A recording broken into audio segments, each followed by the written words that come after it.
Well, let's talk about something. Let's jump to this topic. The idea of women not playing for the ring. They got right into it. Yeah, let's get right into it. So I think, all right, so I always say, like, you know, you gotta go into something with the end in mind, right? Mm-hmm. So when I hear women not playing for the ring, the first thing I think about it is when you think about ring, right? We think about it like it being like a championship. It's like something to accomplish, right? And then we always hear the whole who the prize, man or the woman is the prize, right? I don't care to discuss the prize, but let's just talk about the ring itself. The ring is the championship, right? Like if marriage is the goal, because everybody don't want to be married. But when you think about playing for, it's like you got to understand, like, when you go into a season to be a champion, it's certain type of preparation that go into that process. You don't just win the championship. Why? Because there's other people competing for the championship. So you have to understand, okay, what does it take to be a champion? Fuck being a prize. What does it take to win this ring? And if that requires a little bit of refinement over here, a little bit less of this, get rid of certain behaviors, because you got to become a wife or a champion before you get coined a champion. You don't just walk into it like, I see a lot of stuff on social media where it's like, oh yeah, I can't, I'm just waiting on my husband to come get me. I'm just waiting on my person to come find me. It's like, you're not even in contention for a championship right now.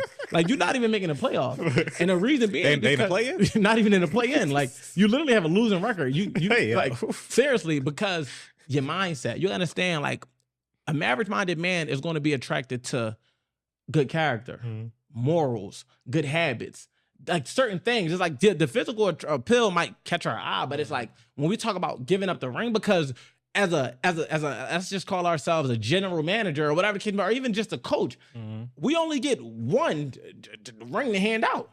So if I'm assessing the pool, when we say playing for the ring, it's like understanding, like, what do you think you have to do, or who do you think you have to become in order to be this wifey material? So if you saying, like, you think you just not going, like, women going to it without foresight, just thinking like, all right, I don't have to do none of these things. And it's like, no, you literally do, or understand what your results is a result of what you plan for. So if you just looking at it like, oh, I'm looking for a nigga that's gonna give me some money, that's what you're gonna get. You looking at a nigga, I'm looking for a nigga that's gonna take me on a trip, that's what you're gonna get.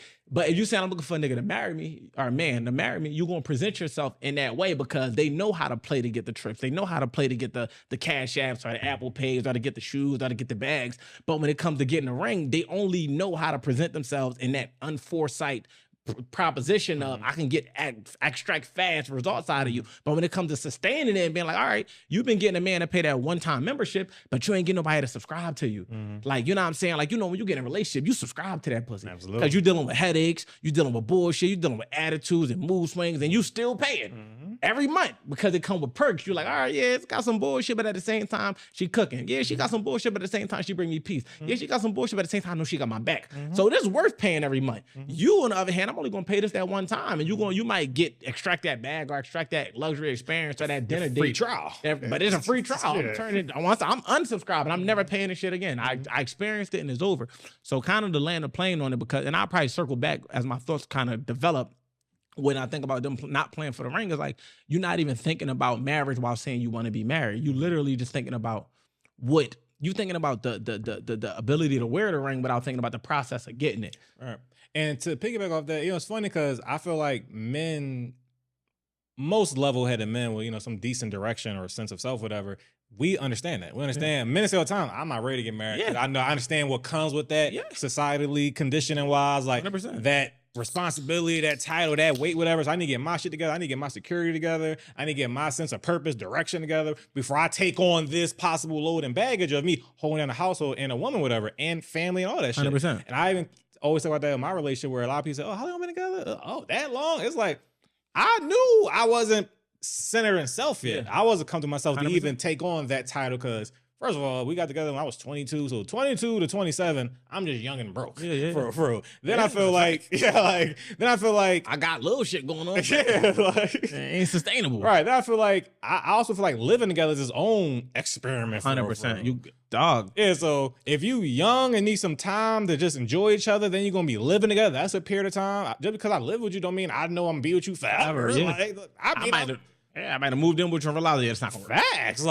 So that's a process. And then we just happen to have a kid first, whatever. But I also feel I care about kids more than marriage, whatever. So it's like, I have a kid. So it's like the ultimate security. All right. So then when it's like, comes to the union. But then I feel that's also another thing to add on, like another possible variable to add to a relationship. So then it's like, how do we even adjust with that? And I'm not saying that women people shouldn't want to get married first, whatever, but also just understand that having a kid before you get married, it'll show you shit as well, whatever. The thing about it is different pillars of a relationship going to reveal different things about yourself and your partner. So dating and then living together that's a big gap, because when you think about it, when you dating somebody, they get to see the parts of you that you want them to see, right? Like you get to present yourself. You coming out the house as whoever you want them to, and they might get intimate and see little things and start to learn more. But when you start to live together, there's parts of you that you might not want them to see, but this is a part of your lifestyle. This is how you live. And then it kind of like you might not know a chick is trifling until you move with her. She might not know you trifling so it's like people will ask like, yeah, how long before you start? I think if you plan on taking somebody serious, that's just a prerequisite. I think you should want to live with somebody fast. If I'm in a relationship with you, I want to move in with you fast because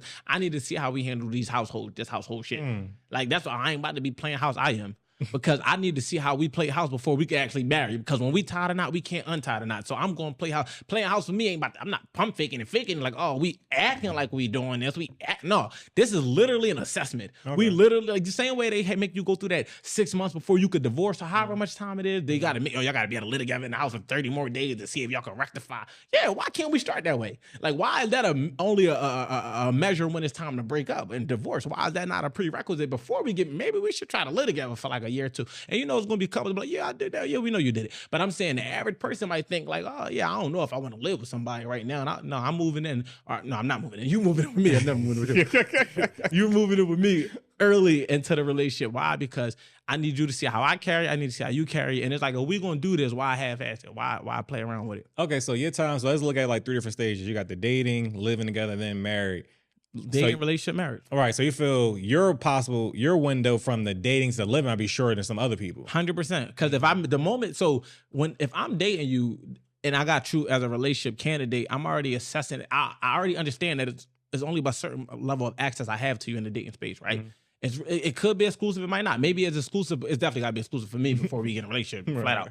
But we go through the exclusive dating and then a relationship is like, you know what? All right, we beyond exclusive. I actually have marriage intentions, so let's take the next step. You feel what I'm saying? So once I already see it as that, it's like, all right, in this relationship phase, at some point within the first couple months, we need to be moving in together. You know what I'm saying? Flat out. Now, granted, let me be careful too, because it could be a year. Like but I don't really see myself in a relationship because I will date you for a year before I get in a relationship. But if I get in a relationship with you, it's like my questions have been answered. I need to see what type of wife you might be so that we can see if you playing for the ring or not. If not, why sit here and occupy my space or occupy yours half-ass? Like, no, we ain't doing that. That's fair. Speaking of the year thing, I recently heard someone say they was talking about, let's say you dating someone, y'all both have kids. They talked about what's the time window to introduce each other's kids to each other. That's a great question. And they said, we can be together in a relationship, but year minimum. I'm like, that's interesting. A year to be with someone? I'm not even making you my girlfriend before you meet my kids.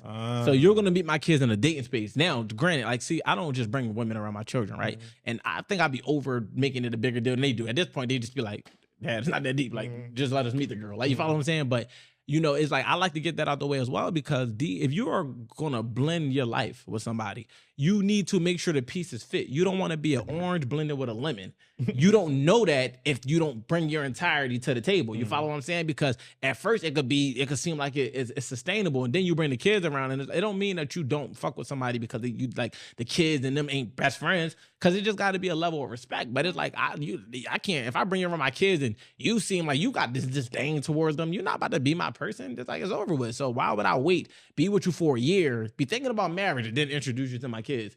Now we got to start off. That don't make sense. Like orientation is in the front of a job for a reason. Like you follow what I'm saying? Like there's a reason why you have to go to training. Like you have to make sure that you can sustain the position. Why would you start and everything that comes with it? Everything that comes with it. Why would you start the job and then it ain't a promotion, but something gets dropped on your desk that you never signed up for, and you realize that this is too much. Now you quit, and now we just like, yo, we could have saved all this time that we just wasted by just putting everything that could be a burden on the table up front.